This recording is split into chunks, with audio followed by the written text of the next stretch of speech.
Kebakaran melanda sebuah toko bangunan di Jalan Batur Sari nomor 75A, Sanur, Denpasar Selatan pada Minggu 14 Mei.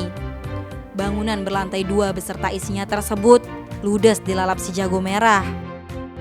Pantauan koran Bali Express Jawa Post Group, asap hitam tebal membumbung tinggi di tempat kejadian perkara atau TKP. Masyarakat pun memadati lokasi untuk menyaksikan insiden tersebut.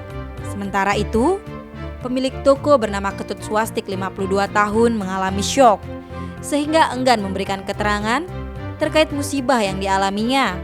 Begitu juga istrinya, begitu terpukul dan lemas melihat keadaan toko.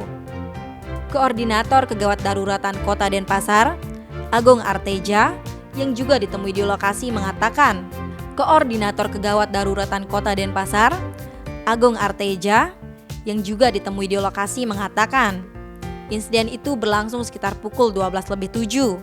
Api baru diketahui dari lantai 2. Tak diketahui secara pasti penyebab kebakaran. BPBD Kota Denpasar yang menerima informasi kejadian dari masyarakat segera mengerahkan sebanyak 4 branwir dan dibantu 2 branwir pemadam kebakaran Kabupaten Badung.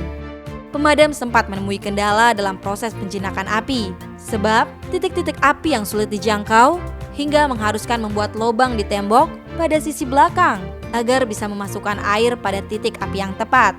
Alhasil, proses pemadaman berlangsung cukup lama. Api akhirnya dapat dijinakkan sepenuhnya sekitar pukul 15. Seluruh bangunan dan isinya sudah ludes. Diperkirakan kerugian yang dialami pemilik akibat kejadian ini mencapai kurang lebih 200 juta rupiah. Tim Bali Express melaporkan.